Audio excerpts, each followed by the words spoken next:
She's got a big interview tonight. Kamala Harris sitting down on CNN for a taped interview. That's the dead giveaway, ladies and gentlemen, the fact that it's taped. Well, I mean, aside from the fact that it's CNN, and she's not doing it alone. She's got Timmy Boy right there by her side just in case anything goes wrong. I mean, here's the thing. CNN has become kind of a joke. Now, look, the media business is the media business, and it's called the media business for a reason. In other words, these people need to make money. These networks need to make money. And CNN tried, and they tried to just be middle of the road, and let's be all things to all people, even though we knew the whole time they were super left. Well, that whole middle of the road thing, it didn't go so well. Margaret Thatcher had a brilliant quote about that, right? Don't sit there in the middle of the road, you're going to get run over. Well, that's exactly what happened to CNN. So you had Fox on the right, and you had MSNBC on the super left. And so CNN's like, oh, we'll be all things to all people, except they weren't really. And then they realized as a business strategy, that wasn't really working for them. So they decided to double down on what they really were, which was super duper left. I got proof of it in a second, but to remind you, this is the big thing that everybody's like excited about. Well, everybody but me, because I have to actually watch it and share with you clips for tomorrow. I'm doing the dirty work. You better subscribe. Anyway, 9 p.m. tonight, she's going to sit down with Dana Bash. Woohoo. But it's not just her, you see. It's her and her buddy boy, Timmy. And what's the idea? Is he supposed to soften her some way? Is he supposed to help fill in the gaps or prevent her from saying those silly word salad things? What is the reason to have him there? She can't do it on her own. The first possible woman president can't sit down for an interview with Dana Bash? Apparently not. But think about this network, okay? Dana co-hosted that debate on CNN with Jake Tapper that totally destroyed Biden's candidacy. Jake Tapper himself had kind of a viewpoint, shall we say, going into that whole debate.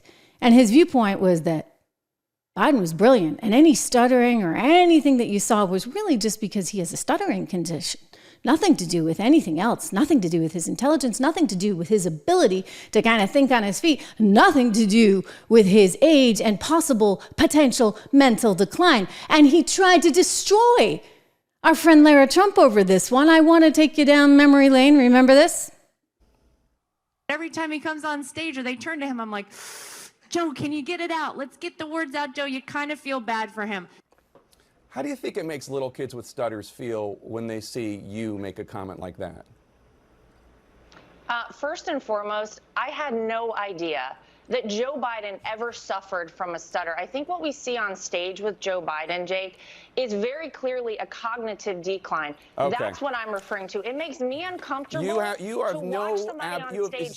That's so amazing. It's so amazing to me that try and figure out an answer. A cognitive decline. Well, when you're trying to tell me that what I was suggesting was I think that you were mocking his stutter. Yeah, I think you were mocking his stutter, and I think you have absolutely no standing to diagnose somebody's cognitive decline. I would think that somebody in the Trump family would be more sensitive to people who do not have medical licenses diagnosing politicians from afar. Plenty of people have diagnosed your father from afar, and I'm sure it offends you. Your father-in-law from afar. I'm sure it offends you. You don't have any standing to say. I'm not diagnosing him. What I'm saying, Jake, you just talked about a cognitive decline. That Joe Biden I have one last question for you, Laura. You can't times on stage, and it's very concerning to a lot of people that this could be the leader of the free world. Okay. That is all I'm saying. I genuinely feel sorry for Joe Biden. I appreciate it. I'm sure. That was unbelievable. I mean, he was blatantly rude to her. He clearly had a narrative that he was instructed to give, which is that Joe's doing great. Joe's doing great. There's no cognitive decline. How dare you suggest anything?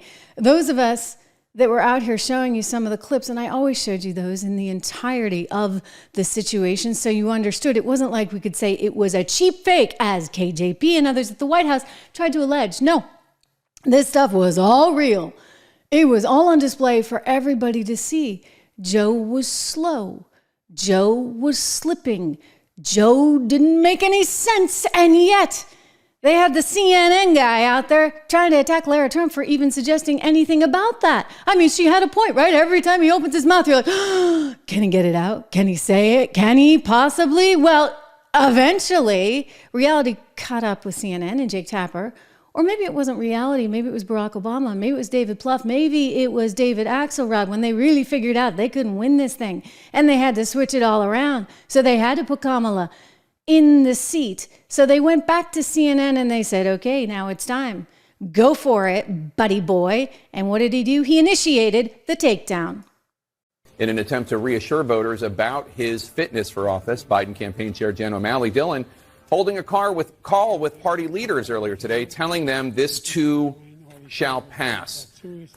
There is a pattern, discernible pattern of Democratic officials seemingly trying to convince you, the public, to not believe what you saw and what you heard with your eyes and with your ears on Thursday night.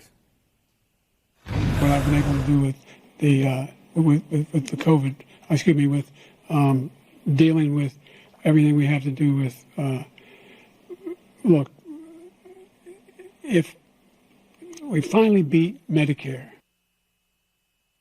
the total initiative relative to what we're going to do with more Border Patrol and more asylum officers. President Trump? I really don't know what he said at the end of that sentence. I don't think he knows what he said either. Democratic officials have tried to spin this in many ways. They said President Biden just had a cold. They said it was just one off night, akin to when President Obama in 2012 was rusty and seemed a little huffy. But behind the scenes, make no mistake, most Democratic officials witnessed the same shocking spectacle that you did. The difficulty that the presumptive Democratic nominee, the current president of the United States, had just articulating his basic thoughts during the 90 minutes of the debate. So in other words, it was okay for Jake to take him down then.